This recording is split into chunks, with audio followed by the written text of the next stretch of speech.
For many, the Rolex 24 Hours is the traditional start point of the motorsport season. Welcome to Daytona International Speedway for qualifying ahead of the 2024 Rolex 24 Hours. It's your pleasure to be back here once again. Hello everybody and welcome to JBMotorsports' coverage of the Rolex 24. We are back, ready to go in 2024 at one of the best events on the calendar. We're all set to go, ready for the session. Our timing screens might need a little bit of adjusting as we go, but the first group is about to go out for the Raw before the 24. We've got a driver tracker, that's going to be on in a second. The timing screens, they're always a bit messed up to begin with. Alongside me in the commentary box, Adam Lemridge and Josh T, ready for it as well. It's a week, Adam, until our coverage gets underway. In fact, it's about a week exactly until the green flag flies, as well as the green light goes on for this session. But what are you expecting here for the Rolex 24? It's all good to see as we get going out there, first of all. Yeah, Josh, and hi, everybody. Thanks so much for joining in wherever you may be watching from across the globe. When it comes to the Rolex 24 Hours Daytona, you've had legendary names from all forms of motorsports compete. Names like Andretti, Unser, yeah, Earnhardt. Yes, we even had Danica Patrick, Jeff Gordon, Jimmy Johnson, and of course, and we can't forget about the legendary sports car names: Al Holbert, Hurley Haywood, Jeff Brabham, John Nielsen, and even Jackie Ickx. So this is a race that starts off a lot of motorsports fans years, and personally, when I heard about this, I was like a kid on Christmas.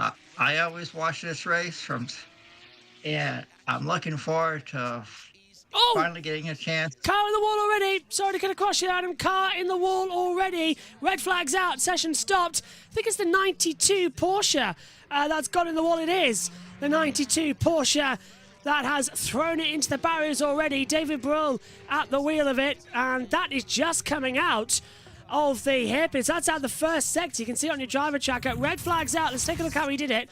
Now, is he going to hit? This is weird. Looks like it's going to be under braking. Yeah. Car just locks the rear and straight into the side barrier on the run down towards turn 3. So, red flag, session suspended, and we'll have to wait now to see exactly what's going to happen in this qualifying session. So already it's going to take longer than we anticipated. Josh T, not the start we wanted, to have a red flag out, but I suppose we just have to keep going and keep expecting these sort of problems. It's the first official session of the weekend as well. We've had 5 test sessions, but official practice doesn't start until next week.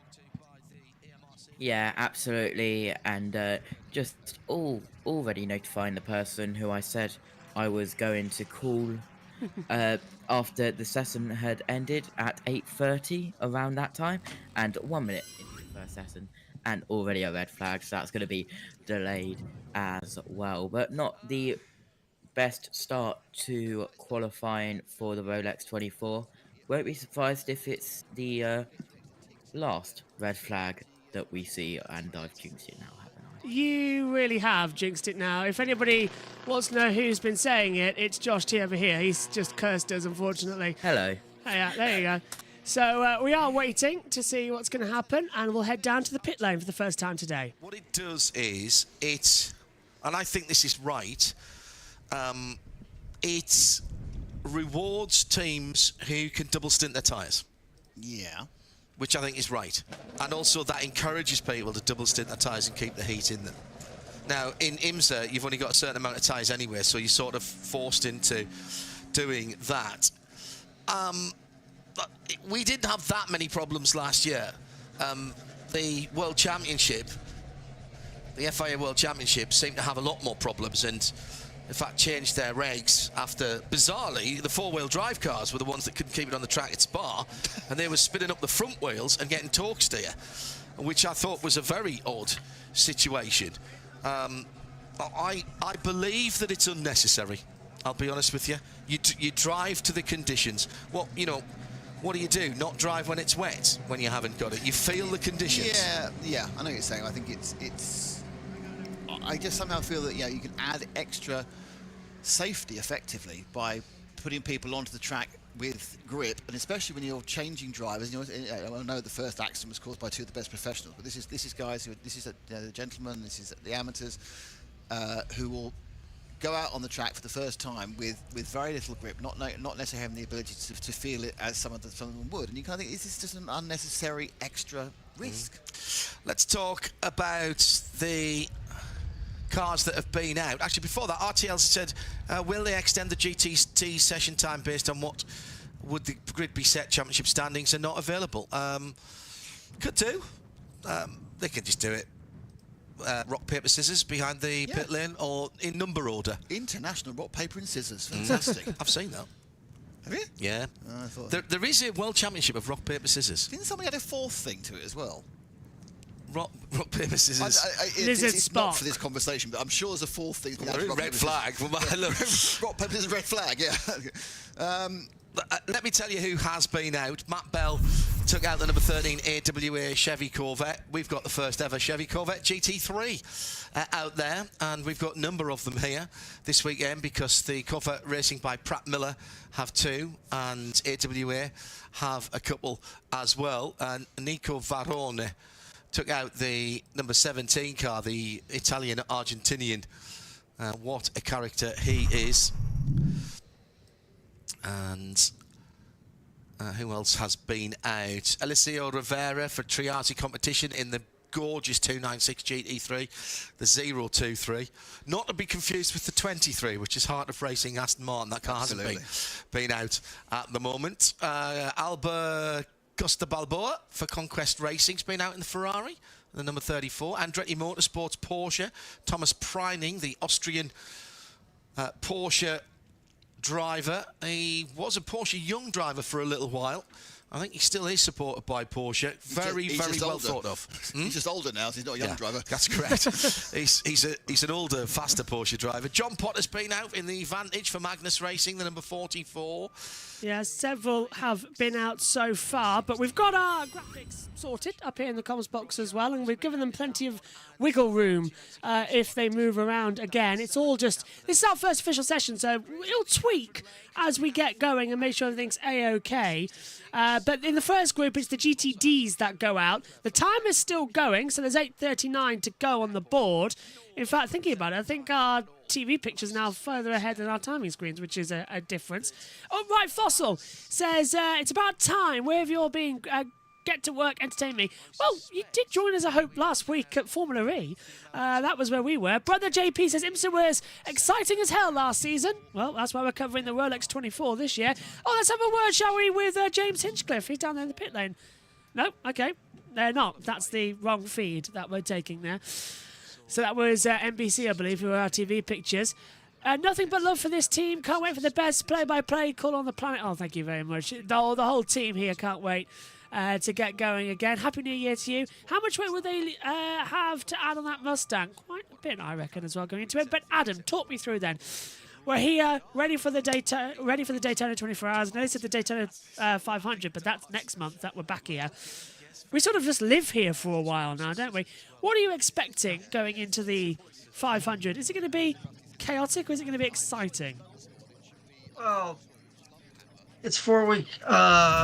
It's 4 weeks until the Great American Race, the Daytona 500, and we'll have that race here at JBMotorsports. And it's going to be really cool. And well, you have Ryan Blaney, who drives for Team Penske, and he has a huge target on his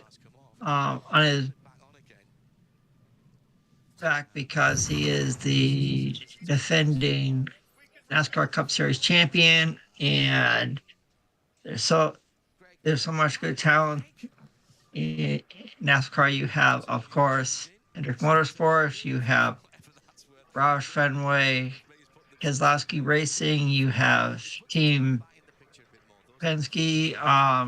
So you have about 20 to 30 drivers who have a legitimate shot to capture the Great American Race in 4 weeks' time. And I will say this, folks, if you've never watched the Rolex 24 Hours of Daytona before, you need to. I mentioned Andretti and Unser and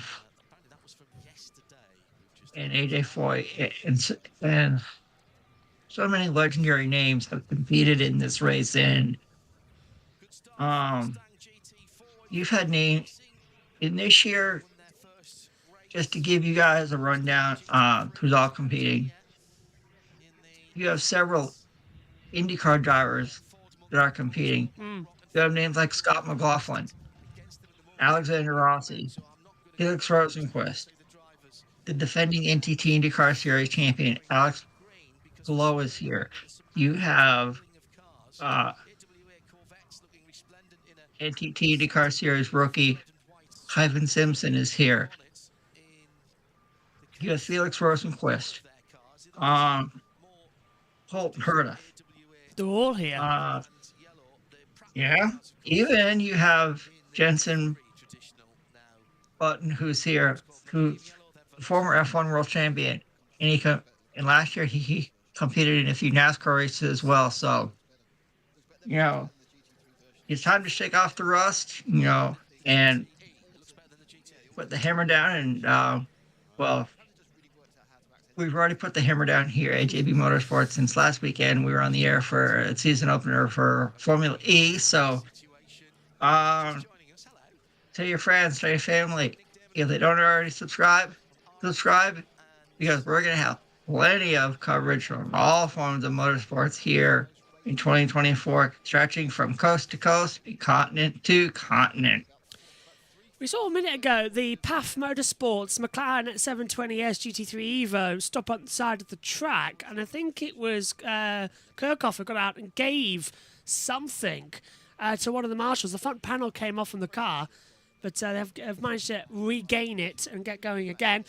It's the GTD Pro and GTDs that are out first of all in this session, so the GTDs, and then we'll get GTD Pro, and then we'll go into the LMP2 qualifying and the main Daytona main class. Well, it's going to be very... I'm not going to lie. It's very exciting getting the Daytona 24 Hours underway, but this is sort of like being thrown at the deep end because we've had no TV coverage apart from the last practice session that was on just before us. Car 92 has been given the penalty because of causing the red flag. They have lost the 2 fastest laps. And we're going to try and get that graphic for you on the screen shortly as well. The information graphic here. So the McLaren stopping was a replay from yesterday when they left radiator cover left in. Thank you, Warren Haig, F1, for that. I was just going to say, because I was just looking for it on the TV monitor as well, because we can't hear anything at the moment in our earphones. And as I was saying, we've had no TV pictures from the past 24 hours or so when they've been starting their practice sessions. So setting all the graphics up and everything have been absolute nightmare. And even today, getting the TV pictures sorted has been very chaotic. That's why we were on air 20 minutes later than we planned, because we were running around trying to make a way that we could all see the same pictures. Thankfully, we've managed to do it. Megan's laptop is currently streaming it to all of us up here in the box via a Fire Stick, and it will change going into next week where we'll all have the same pictures and Megan's can keep her laptop. And then it just minimises fuss. There's the David Brill 92 Porsche goes through. All the names, literally there's 59 cars, 3 to 4 drivers in each of them. It's quite impossible the amount of caliber of drivers we've got here, and no doubt over the coverage this week we're going to miss out on some. We're debating practice, whether or not to show it, because it does interfere with some Formula E. So we are having a little look at that. If not, any session that we can't cover ourselves in commentary, we'll have the live timing with the driver tracker and Radio Le Mans bringing us through it as well. So any session we can't do physically, you'll still hopefully be able to see in some form throughout the next week. And of course, we've got Formula E kicking off rounds 2 and 3 on the Friday and Saturday. And then literally as soon as we wrap up Formula E from Diriyah on Saturday, we are right in to the Daytona 24 Hours. So literally in the second. Green lights on, and we're underway once again here. And the clock has been reset to 8 minutes.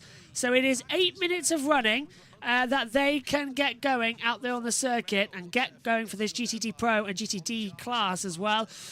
Adam, no GT3s anymore, or the Pro and Am classes. It's just the Pro class, then the GTD category, where it could be any range of driver racing in it as well. And it's sort of a new era for Daytona and World Endurance Championship. They're closer than ever, and they are a little bit more, I would say, wanting the same. I could see a merger coming between the two in the coming years, as in the Rolex 24 and the Le Mans 24 are the same event. Yeah, I will agree with that, Josh. And it's weird not to see Corvette racing on the IMSA grid, this year. Even though you think with the storage history that Corvette racing had, they don't have factory team anymore, but they're still here. Is that Ferrari? That Corvette racing lineup is solid as usual, and so you want always. You can never count out Corvette here at Daytona. We're going to adjust the graphics of the driver tracker so we can add the little information bar at the bottom. We'll do that in between the two sessions of the GTDs and the LMPs heading out there on the circuit as well. Josh T, I mean, it was a surprise when I said, yeah, by the way, we're doing Rolex this year. Completely, because why not? As Adam Ilson heads out there in the 120 Porsche. But why not do the Rolex 24? It's a race right at the start of the year where nobody pays attention to our YouTube channel. So I thought, let's do it. Let's get out there and let's hear some music for 24 hours. And gives us 2 24-hour races in a single year. Add in possibly, I don't know if we can do Bathurst, because I know they're 12 hours coming up in a few weeks. But add in like the Bathurst 24 hours, the 12 hours and all that lot.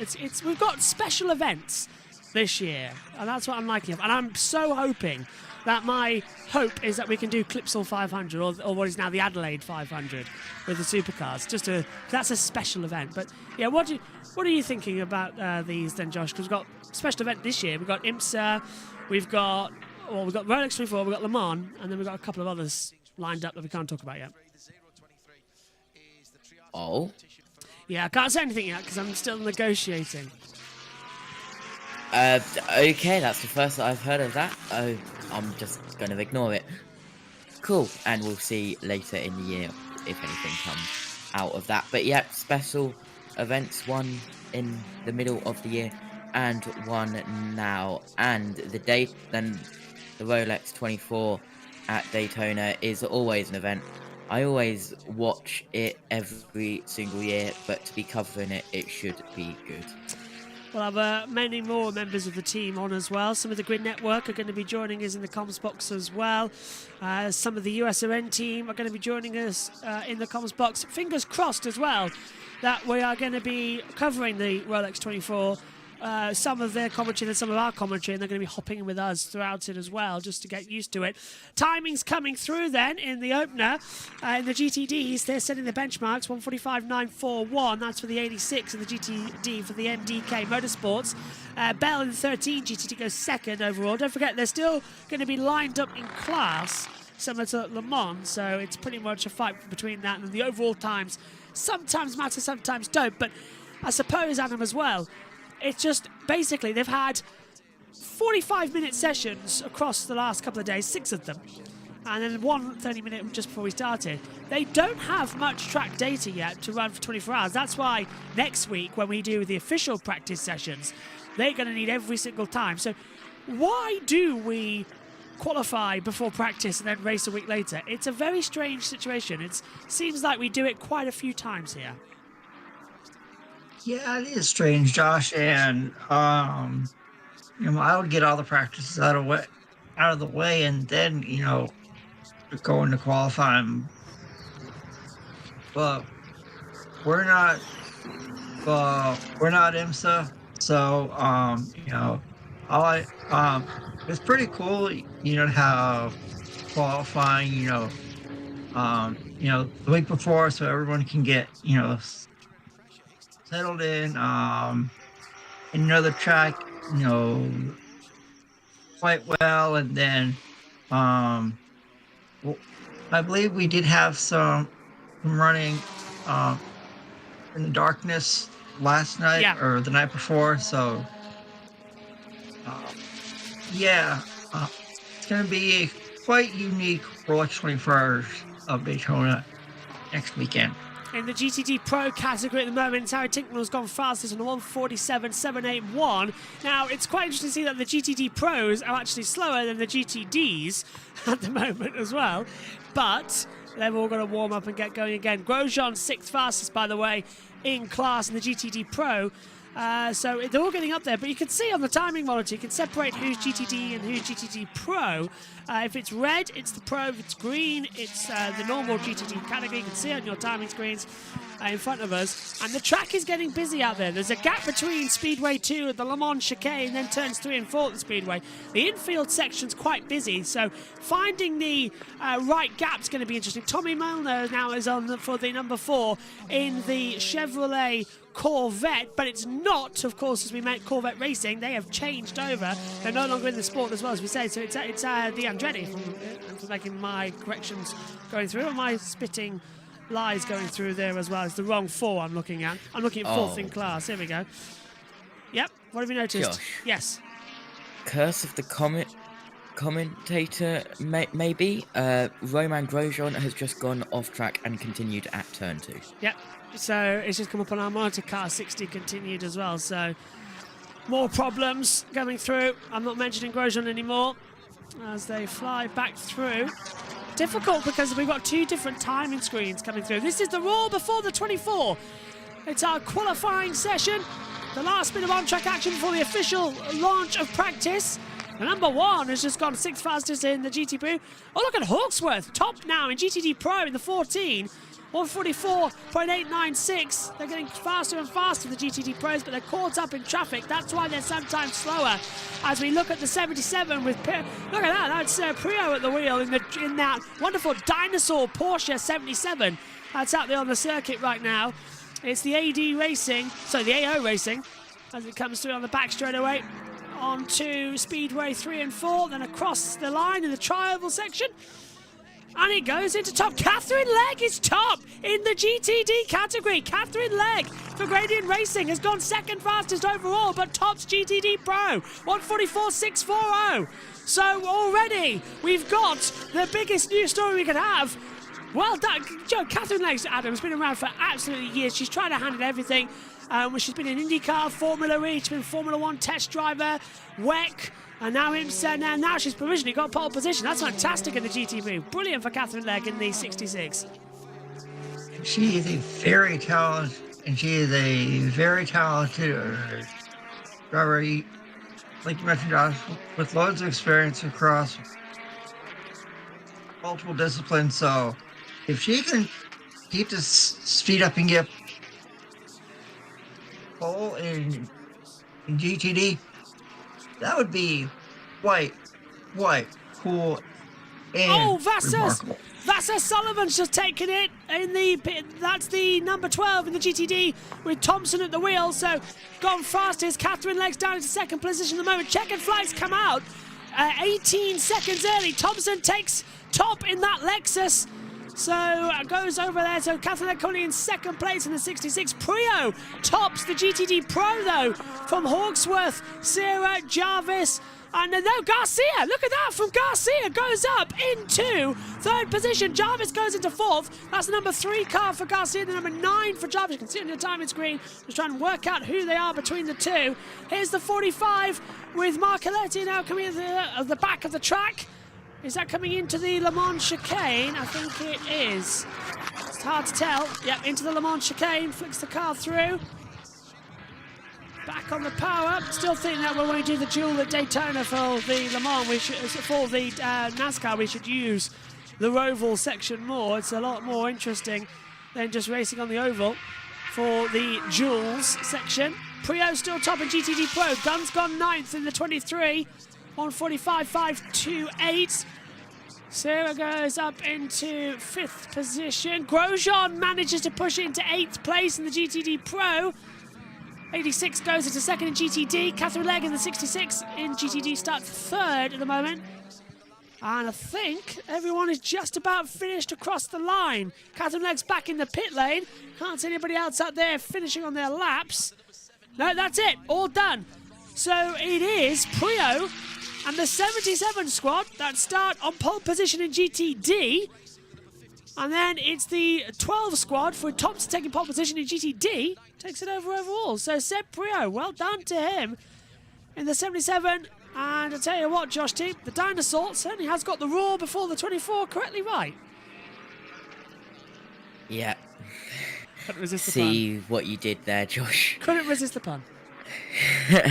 Yeah, but Okay. yeah, the 77 just circulating. Top in GTD Pro, and Thompson for GTD in the number 12 Lexus is top in GTD with a 144.494. Fab start to the session then. And now we've got the faster cars heading out there in a second. The LMPs. Now they go out there on the circuit. Of course, LMP2 only in IMSA and in the World Endurance Championship at Le Mans. They're not going to be classified elsewhere, are they? Because it's all hypercars going forward. Then with the GTD category as well at Le Mans. No LM, GT Pro or AM categories. It's just GT Pro, D Pro and GTD as well across the boards. Still, quite interesting that Garcia, Pera, Serra and Jarvis, they were slower than several of the drivers in the GT D category and the GT Pro. So the cars line up on the back straight away coming out of Daytona Turn 3. So they'll line up, come back into the pit lane, get out of the way of the boxes, and then get going for the next runners with the LMPs in a few moments. First session done then. Let's hand over to Radio Le Mans and their coverage to get some more interviews down the pits. Racing on pole position with the young Channel Islander Seb Prio grabbing pole position for the Porsche number 77, subject to post-qualifying tech, of course. He's 0.080 ahead of Jack Hawksworth in second place. In GTD Pro and second overall. The Lexus number 14 is their GTD Pro car, the RCF GT3. His teammate, Parker Thompson, very much a pro driver, but in the GTD category, has taken the pole position in GTD ahead of Klaus Bachler for Porsche and MDK Motorsports, and Catherine Legg for Gradient Racing. Catherine, who led overall for a little while. That is a huge improvement for Gradient. They struggled sometimes last year to find any pace in the car. The car was good. They had good strategy, but they've been working very, very hard indeed with that JG Wentworth green and white car. Finishing up the top six, Carl Marcelli for Wayne Taylor Racing with the Lamborghini Huracan. And that was a very interesting session. Who's out of position? Well, I can't imagine that Corvette Racing Pratt Miller cars are going to be happy at being 9th for their best car. I can't imagine that Reese are going to be happy with 12th. Harter Racing, the pro car, down in 25th position. New car. None of the Fords have gone particularly well, but it is, of course, its first outing, so it's hard to know what to expect. Dirk Muller, I think, is the quickest in 23rd, is he? Yeah, 23rd, 26th and 28th. But obviously, there's two reasons. But one, they're under development, and also, obviously, it's sitting with its base BOP as well, which does tend to handicap new GT3 cars in their first race. Not saying that's what's happening, but it does tend to happen. We have 23 cars covered by less than a second, John, in that qualifying across both classes. And of course, the thing is that virtually all the cars do have one very, very good, at least one professional driver. So there was always a top driver in all the cars. But if you said it's different in setup and different in the way the cars are put together for the 3-driver, or actually 4-driver or 5-driver lineups, depending which machine it is. Now, I'm very excited by the next session because this is by far the best LMP2 grid that we've had in IMSA for quite some time, possibly ever. Now, I know the cars aren't exactly as they used to be, But my goodness me, they are looking strong with this 8-9 car field that we've got here. It does look really, really good and really, really strong as we're getting ready. The green light's gone on then for this session, and you can see the LMP2s heading out onto the circuit now. They are on the timing screen if I scroll right down to the bottom. And we've now added that little graphic to the bottom of your screen as well for the information on the timing screen as well, as we said we would. So we're learning as we go, we're evolving as we go, but now the LMP2s will venture out onto the circuit, and these are more familiar because the LMP2s here naturally also race in IMSA and race in the World Endurance Championship, or at least used to. So you've got United Autosports, CrowdStrike Racing, Tower Motorsport, TDS, ERA, of course more commonly known of course with the ERAs in IMSA than that in WEC. MDK by High Class, United Autosports in there too.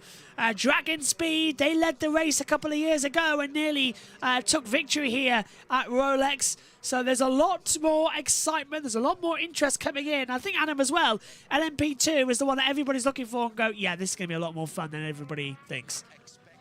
13 cars. This is the strong, yeah, to me, this is the strongest LMP2 class we've seen in a long, long time. To give you guys just a few of the names that are in this class, Scott McLaughlin is your number 8 for Tower Motorsports. In the number 11, you have Stephen Thomas, Mikael Jensen, Hunter McElroy. In the number 18, you have Ryan Dial and Connor Zilic, and who just signed a deal with Trackhouse Racing, to compete across NASCAR and do some U.S. late model races as well. You have in the 22 car, you have Paul DeResta and Felix Rosenquist. In the number 33, you have Yoho Barbera. In the 74, you have Gar Robinson and Felipe Fraga. And in the 81, you have NTT IndyCar Series rookie Hyphen Simpson. So you want a strong lineup? Yeah, this is a very strong lineup here in LMP2. Alright, Fossil says, leg in the 66 is much faster this year. Hello to Tim Aswell, good morning from Indonesia. Do we like the IMSA Sports Car Championship? Adam loves it. Josh T and me always make sure we watch the Rolex 24. I've worked on 2 Rolex 24-hour races in the past. This is the second. The first we did a couple of years ago with USRN. Then we haven't covered it for the past couple of years because of timing issues and everything. But this year, literally back in early to January, December, well, late December, early January, I said, right, we're covering Rolex this year anyway. Because it's the may as well. So it's just the biggest race to kick off the year. We're not going to be covering, like we don't cover every race of the World Endurance Championship, we're not going to be covering every race of IMSA. So it's just this one that's going into it as well. And it goes on along our special events that we used to just cover the special events of like the Indy 500, and then we'll cover more going forward as well. Like we used to cover the Indy 500 and Le Mans and Monaco all together as like the Triple Crown. So it's all just needing to be changed around a bit and get going, as we see the number 4 sending up the inside as well of the 33 with Lance Willis and the wheel of the Ligier at the moment. Going in there too, the United Autosports car. How can you tell what car that is from a mile away? Going out there as well, the Sheen Creech Motorsports as well. Wonderful American livery on the car as well, out of the stars and stripes, looking resplendent as ever. As they come back in towards turns, down at turns 5, 6 and 7. This is the back onto the speedway section. Not many turns on this track, but very energetic. The infield section cuts off from 1 and 2. This adds to the lap time quite a lot as well. We'll be seeing a lap attack going in the next, before the Rolex 24. As we see Stephen Thomas in the Yorker LMP2, number 11.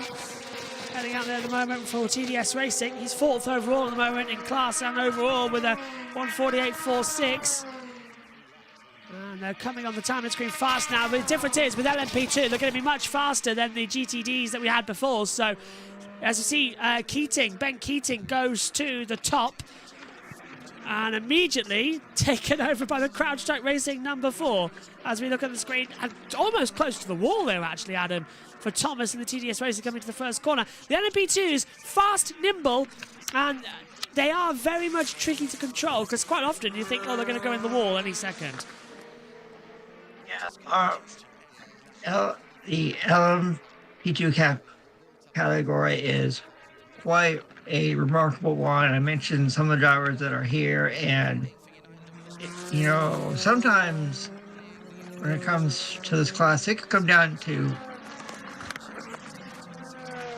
tenths of a second, you know, to determine a winner. I mean, last year in IMSA, we saw some really great finishes in this class. Oh, so, that's the Richard Mille AF gone off the track, and it's got a smoking rear to the car. It's hit the wall, and is that going to bring out a red flag? No sign of it on the track, just a local yellow. But that's Louis Perez compact as well. It's in the 88. That's hit the wall, broken the rear wing, and it's hanging down on the rear left side of the car, cutting into the tyre. And how's he done that then? So it's into braking. He's down at the hairpin. Oh, it's just got the dust. Locked it round on the grass. No chance of stopping it, and then backed it into the wall. No sign of the red flag. It was down at the hairpin there at turn 3 and 3A. And it has continued. Oh, correction, it's down at turn 5 actually, so it's the other one. And oh, it's a smoking away. And that's going to be right on the racing line as well. Local yellows. If that stops on the track, we'll have another red flag. So let's hope we don't have a stoppage to the session. No sign of it, red flag right now. Just staying green. Yep, still local yellows. Should be a red flag. It's limping. It says stopped on my timing screen now. Yeah, the 88 has stopped at the chicane. And you can see it's flashing like it's stopped. It's just before the Le Mans chicane. You can see it on your driver tracker. So, Perez Compact has stopped in the Richard Mille. Are they going to red flag the session? Is there a cut in there, Adam, by any chance? Back into the paddock section? I do believe there is. Yeah. I believe there is, Josh. If my memory serves me correctly about at the Le Mans hairpin. So maybe we'll get a red flag. Maybe we won't. I don't think we will. I know they're cautious on time, but it's a bit weird that they haven't thrown it. It's still saying it's stopped on time screens. Josh T, you did say that there was a cut-off there, didn't you? You did agree. Oh, someone's locked up in the yes. Car 18 has spun at turn 6. Oh, there it is. Right on our timing pictures. That's on the entrance to the banking, so... Yes. Gets it going again. Oops. We're destroying the Michelin tyres, though. Re-spins it up. And that's Merryman at the wheel of that one. 142.510 is his fastest time. The 88 still flashing on our timing screens as being stopped coming into... actually, considering it's right on sector 3, like it's directly on the mark, it's now vanished from our timing screens as well. But it has said that it's stopped on the screen, so we'll keep an eye on whether or not that reappears. Unless it's been pushed behind a barrier, maybe. So that's their qualifying over with 5 minutes to go. And that's currently 8th place at the moment as well for the 88. 1:45.77 was their time. We're looking at the 22 in LMP2 at the moment on the board with Goldberg at the wheel for United Autosports. And it's the USA team as well, sharing the team with DeResta, Garg and Felix Rosenquist as well. So this is the one with Paul DeResta at the wheel, the 22 United Autosports. Been with the team now for a couple of years in IMSA for the Daytona 24 Hours. I think as well, and if I'm not mistaken, didn't the 22 United Autosports win a couple of years ago? I believe they did, Josh. Yes, they did. Paul DeResta is a very talented driver. Loads of experience across a lot of motorsports across the world. And if you remember last year when we did the NTT IndyCar Series, Felix Rosenquist was he didn't have a year that he wanted to, but So, sorry to question here, Adam. That's Ben Keating at the Le Mans chicane, locked up and he's missed up. Oh, and it snapped on him. He's had to take the escape road at Le Mans chicane. That's bitterly disappointing as well, because he was fastest overall in the middle sector on a 46.260. So he was going to improve as Boulier goes up into second position for the 52 for Inter Europol, a 138.952. So actually, the United Autosports team have got about half a second on him, 0.451 of a second. Yeah, I'll throw it back to you, Adam. Yeah, guys, it's not long until the NTT IndyCar Series gets going again, and we'll have complete coverage of this year's NTT IndyCar Series season right here at JBMotorsports, and yours truly, along with Josh, will take you every step of the way with practice, qualifying, and the race, and of course we'll have complete coverage of the Indianapolis 500 in the month of May. We'll have practice, qualifying, in the race. So everything. It should be a spectacular NTT IndyCar Series season. And don't forget as well, may as well throw in about NASCAR, that we're covering that this year in partnership. NASCAR, yeah, that's right. It's called. In partnership. Yeah, we're with going to be DSM. pretty busy over here at JB Motorsports. 15 series that we're covering this year, and I'll be in every one of them. I'm going to be very tired at the end of the season. It goes until December as well, and it kicks off in January. You don't get much break. It's 24/7. Thomas has gone up into 5th place for TDS Racing, number 11 LMP2 as well, 139.523. Ben Keating still on provisional pole position for the United Autosports squad, but Boulier has gone fastest for Inter Europol in the 52 car first sector. It's a 23.251, so a very important sector there. Second sector is a 46.398. Now, where is the 52? Coming out of Speedway 4, so it's at the last corner, up towards the finish line in the trial section. Keep your eye on it and see if it'll fly up the timing screen any second now. The 52. Is it on to provisional pole position? No, but it has improved to 138.603, brings that gap down to a tenth of a second, 0.102 between them now at the moment. So very, very fast and interesting session coming your way. Josh T, quick question to you as well, as we get the 2 minutes remaining mark. As we see the 74 still on lap time, that's with Robinson at the wheel for the Riley team. It's getting a little bit crunch time now, isn't it, to decide pole sitters for classes, and I think Ben Keating might just do it again. We've seen how, of course, how popular he is. He had pole position and victory at Le Mans this year. Well, last year. Yep, absolutely. The number 99 has just added a green sector 1 Keating as well, purple sector 2, so he may improve. Felipe Massa watching on. Hello, Felipe. And the 74 squad, of course, we'll be hearing from Massa throughout the weekend. Next weekend as well. I'm worried how much sleep I'm going to have after 74 hours non-stop in the box. It might be literally interesting. Night squad as well. Tom Dillon will be joining us in the box for some of the night racing stuff as well, from our point of view, not for the Americans. So when it's dark right now for me and Josh T, as you can probably see behind his window. It's light though. Very windy as well. Incredibly windy, as we see a lock-up for the 99 down at turn 3 at the hairpin. So they're going to have to keep on going. That 99 squad currently with height at the wheel in the AO Racing. 7th in class overall. Well, 7th, as you can see, because the LMP2 is literally on your screen now telling us what we need to see. So, into the final few seconds of this qualifying. We are then going to decide who's going to be fastest. Checkered flag will come out and we will get going. Now, let's take a look at 99. Sector time's not that impressive in the first 2 sectors. Not going to be an improvement there. The 20 is just coming up towards the line as well. That's going to be with Anderson at the wheel. Oh, TV pictures go for Josh and Adam there. Checkered flag is out. Is it Ben Keating again at the number 2 for United Autosports? The Team USA, can they have it?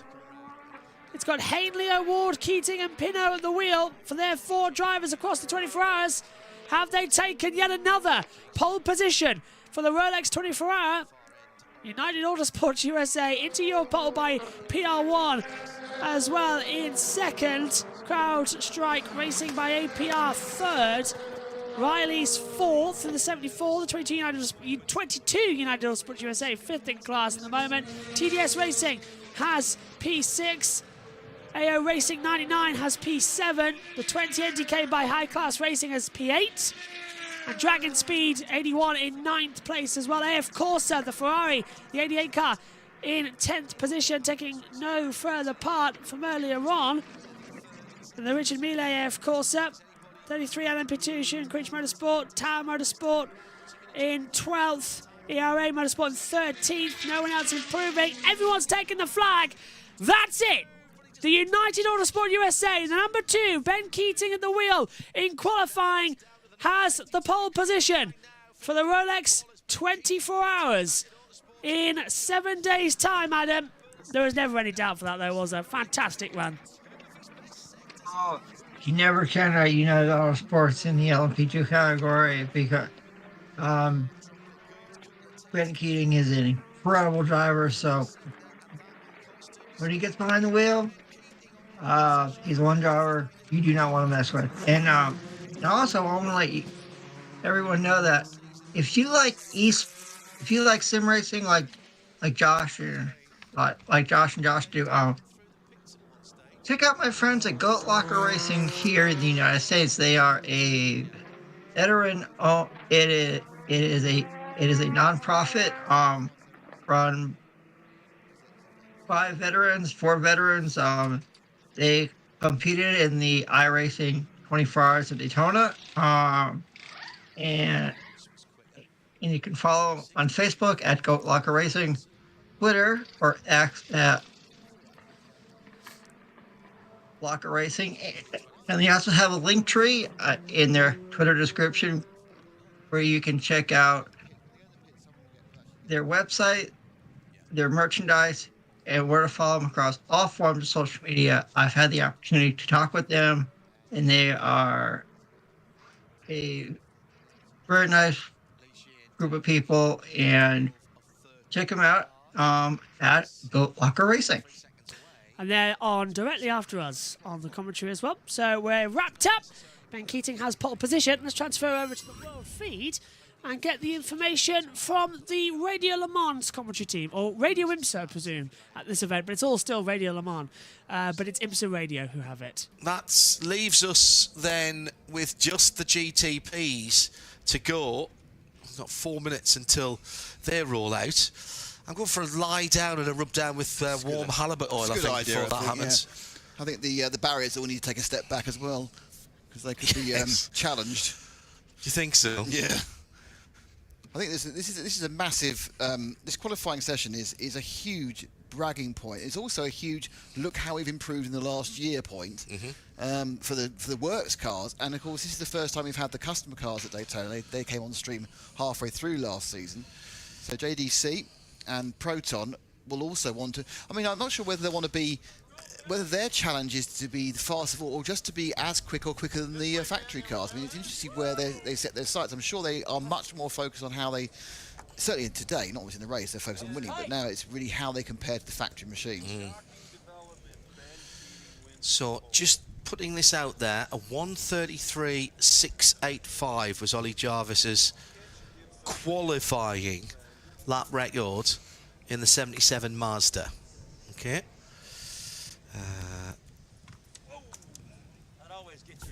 Ben Keating, very impressive indeed for United Autosports. I say he wants to have one more crack at Le Mans. Not interested in GT3 machinery. Wants to be able to put himself up against drivers where he has to make the decisions on braking, and he's not the only one who does that, in fairness. So is it still the rule that you have to be platinum or gold to be in the top class at Le Mans, or has that changed? Because that was the rule, of course. Yeah, you couldn't have a bronze driver for certain in the top class. There was talk of, I think it might have been Bradders actually asked him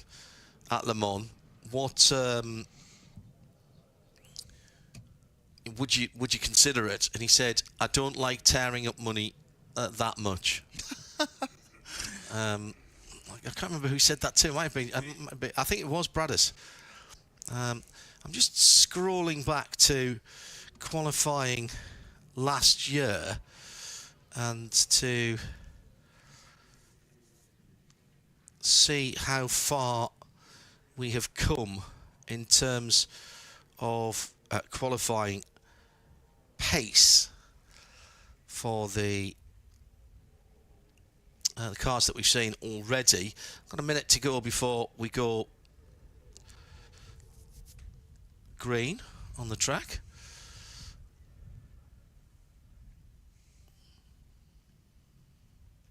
Clearly exciting radio commentary from Radio Le Mans. This is stand by. If you're at the track, you might want to step back just a little bit. It's about to kick off. I think that is a fair point, well made. Just waiting for the green.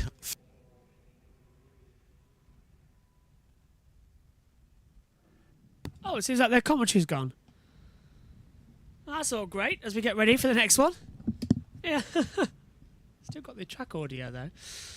Is the GTPs ready? Yeah, here we are. Renger van der Zande, Jimmo Bruni, Nick Tandy, Dane Cameron, Ricky Taylor, Jesse Connor De Felipe, Pippo Derani as well, Jordan Taylor, Timon van der Helm, and they're all going to be heading out there on the circuit shortly. There is the green light, and there are the cars starting to venture out onto the circuit. I don't know where the commentary's gone from Radio Le Mans, but we don't need it anyway as the cars venture. I think it's about NBC coming back from an ad break. 85, first car out on the track. Then comes the 7. So this is all going to be now the exciting part. And Adam, this is where we really go like, oh, this is it. Fastest cars in IMSA, out there on the circuit. What are we going to see here? Felipe Naz is going to be out in the Porsche Penske as well. But there's so many in this session that we can't wait to see. So Nazar, Albuquerque, De Felipe, Louis Deltraz, Van der Helm as well going out there. It's just so much fun. Yeah, this is what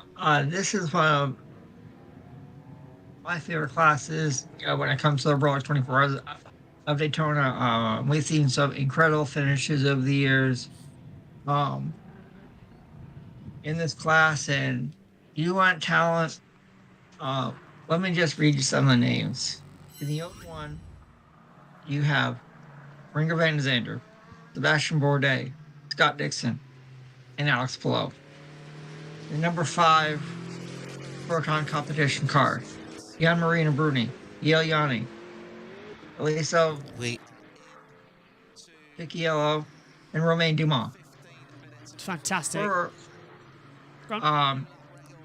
And for Porsche Penske, you have names. In number 6, Nick Tandy, Matthew Jomine, Kevin Nestra, and Lauren Ventor.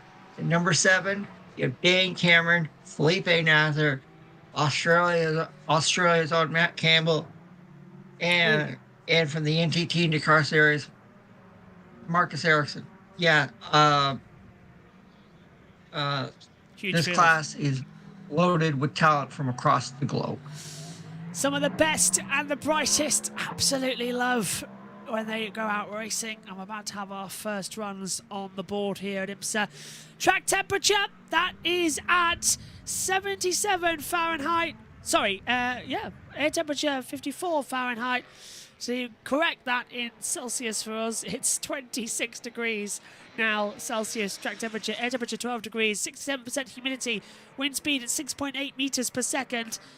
As well as we see the number 1 heading out there on the circuit, Sebastian Bourdais for Cadillac Racing in the main GTP class.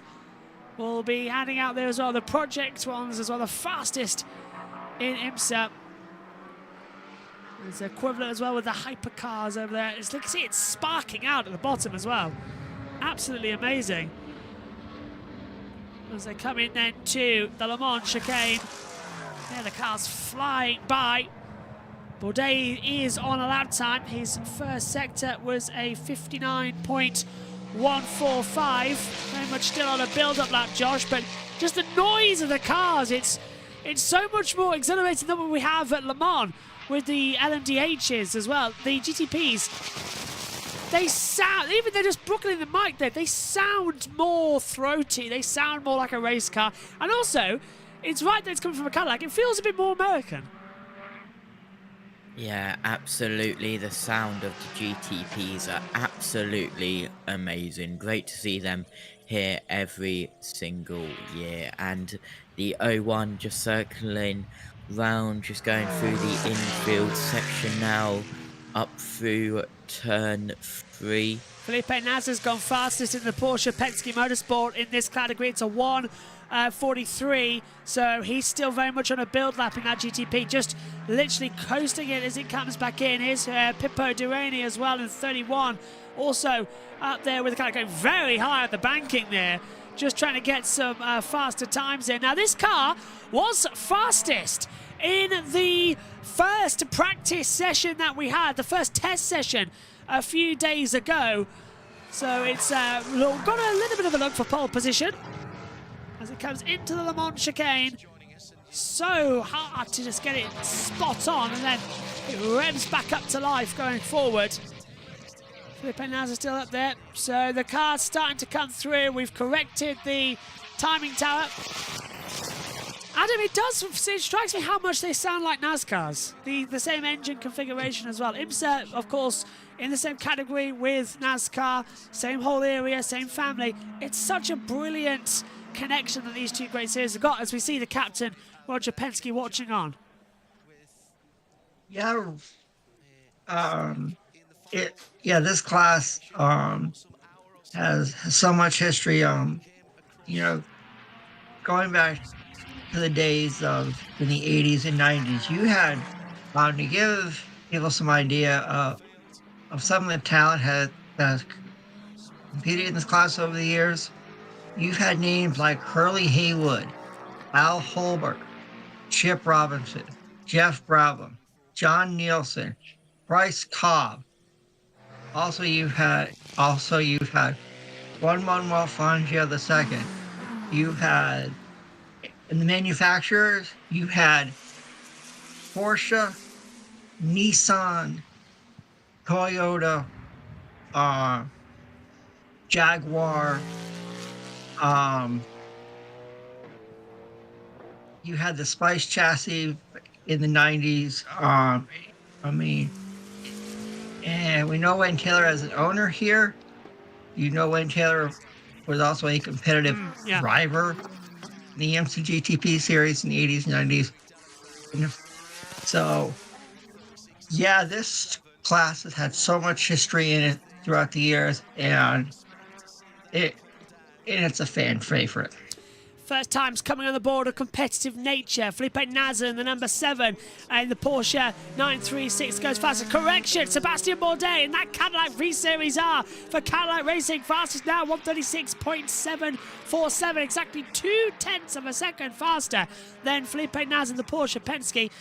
The other Porsche Penske, Nick Tandy, the number 6, he's gone third fastest. Then we get the 85 from Van der Helm for the JDC Miller Motorsports. He's gone fourth.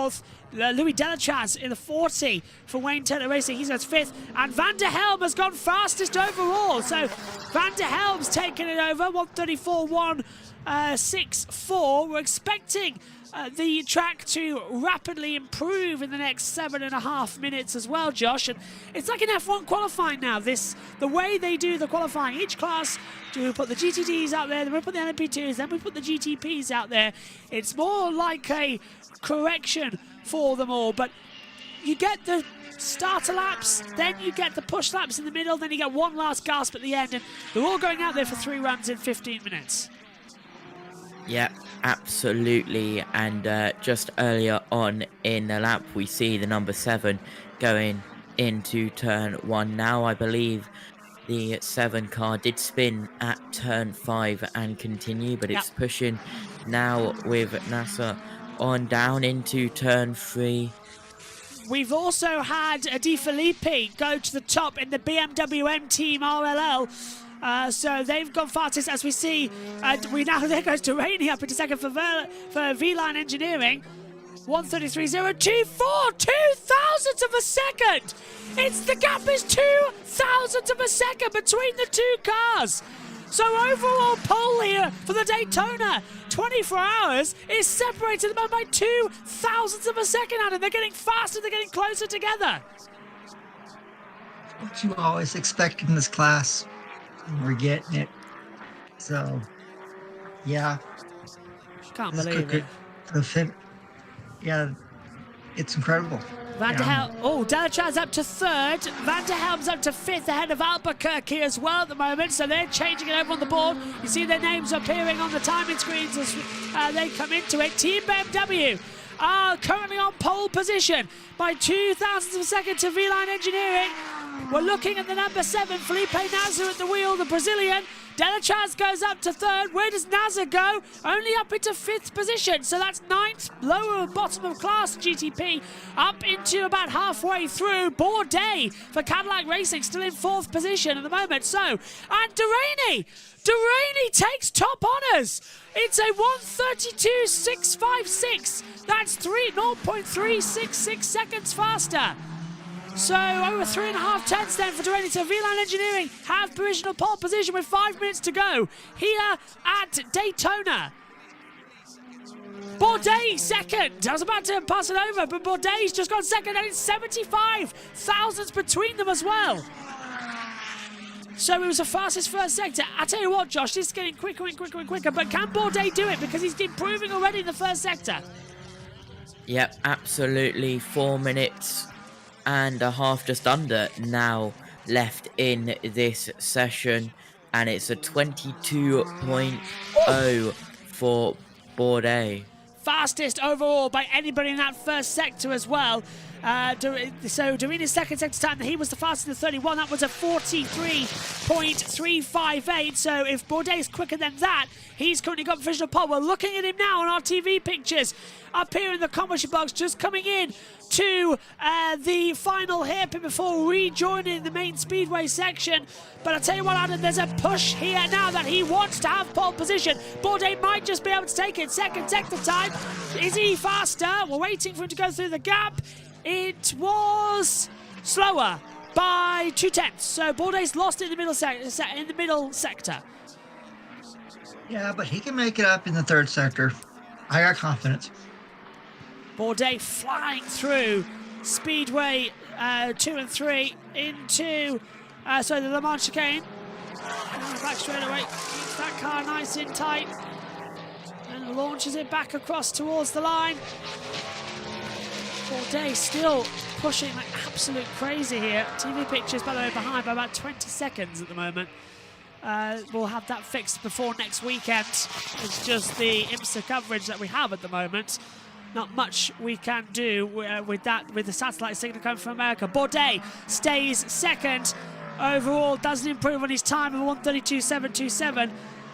It was a lot slower by about 1/10 of a second, but it's a 71,000ths of a second. The gap between first and second with 3 minutes to go. Less than that now.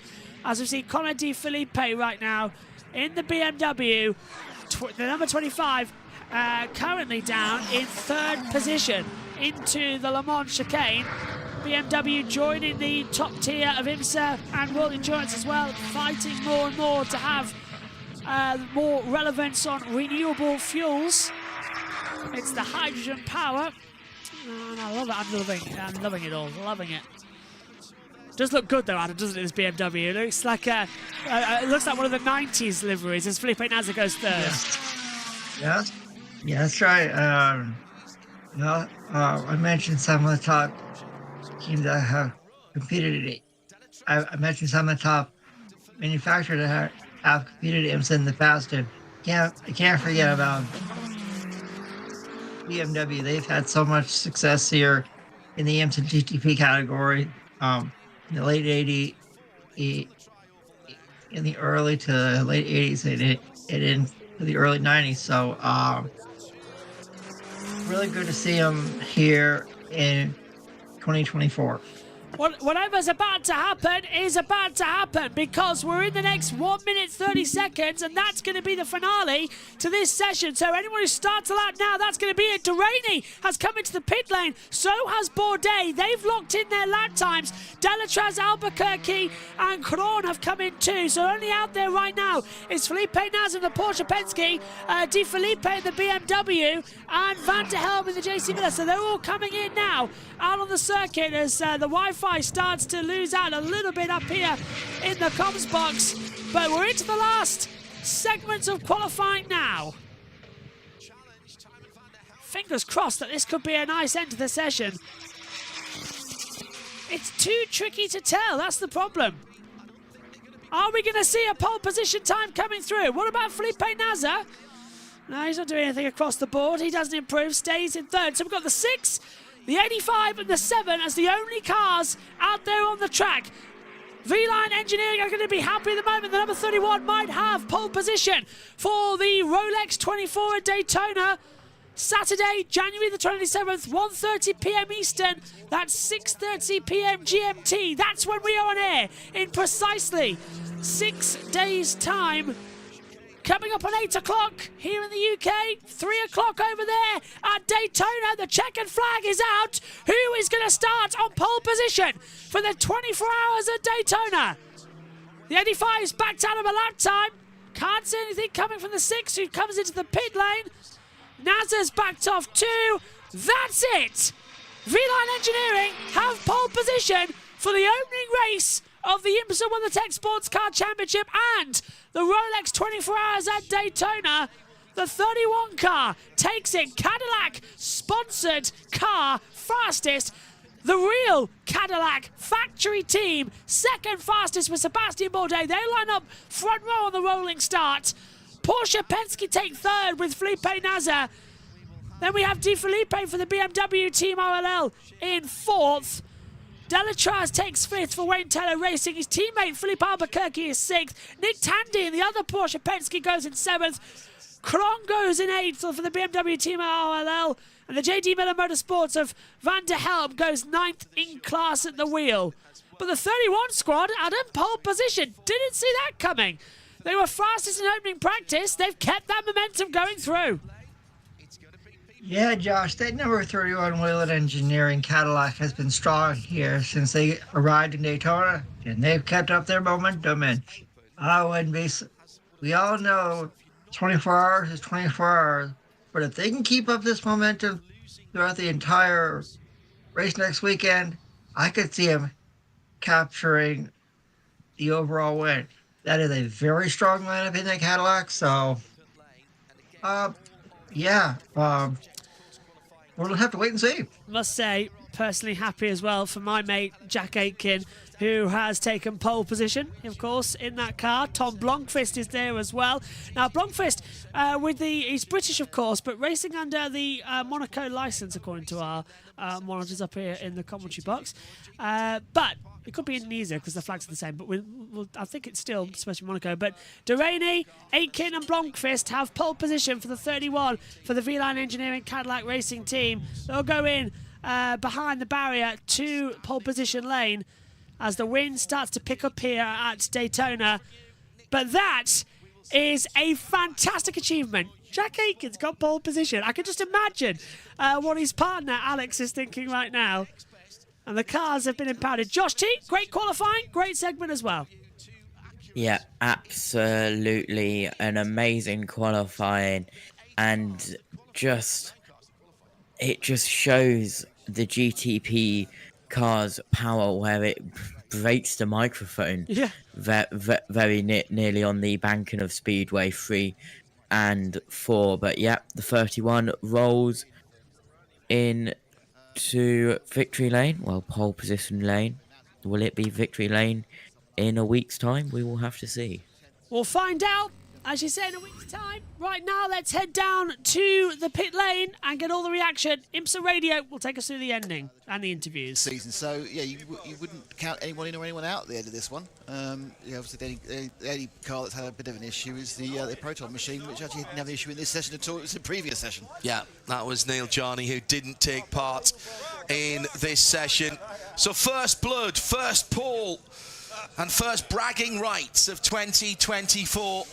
And the front row pole position starting will be in the hands of Pipo Derani and Whelen Engineering Cadillac for the Rolex 24 Hours next Saturday. Our coverage beginning on Wednesday. We have more live coverage and more programming than any other broadcaster. I hope you can join us then. My thanks to Nick Damon.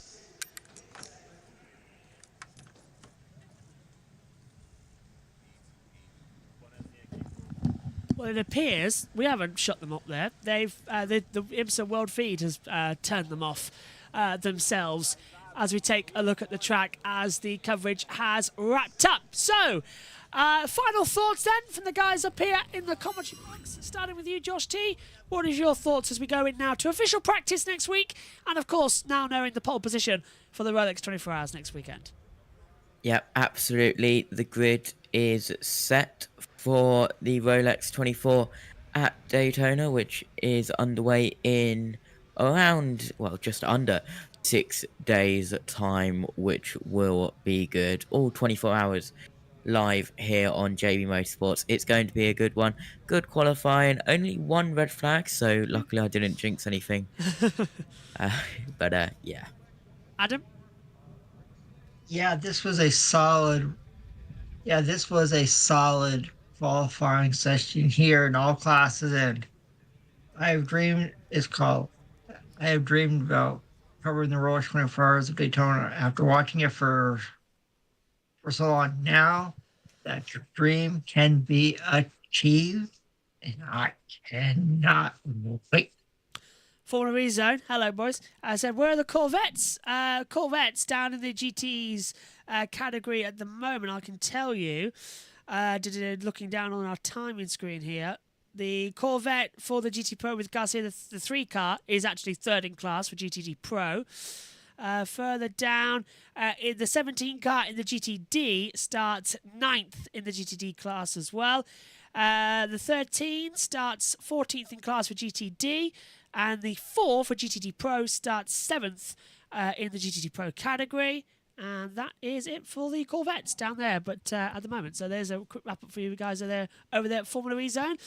Now, that's it. All done and dusted. My thanks to you, Adam. My thanks to you, Josh T. And to all of you at home for watching. Reminded that we'll have all the build-up to the Rolex 24 as well. The practice sessions will be getting underway. We'll be covering those. Some will be with us. Some will be with IMSA Radio as well, depending on which clash with Formula E. Reminder that next weekend we have the Formula E races live. Friday will be race 1 from Diriyah. Saturday, race 2. And as soon as that concludes, the Rolex 24 coverage will begin. Reminder to check out the JB Motorsports podcast as well. Links to all that is in the description. Link 2 as well for the Formula E Zone as their build-up show will be getting underway pre-Diriyah and post-Diriyah with the Formula E bar. I was part of that as well. Jack Jim and Jack Pickering were fantastic as well covering that. And it was a pleasure to join them. I'll be hopefully back on in Diriyah on Monday night. So that'll be the place to go. My thanks to you, Adam. And thanks to you, Josh. Thanks to all of you at home.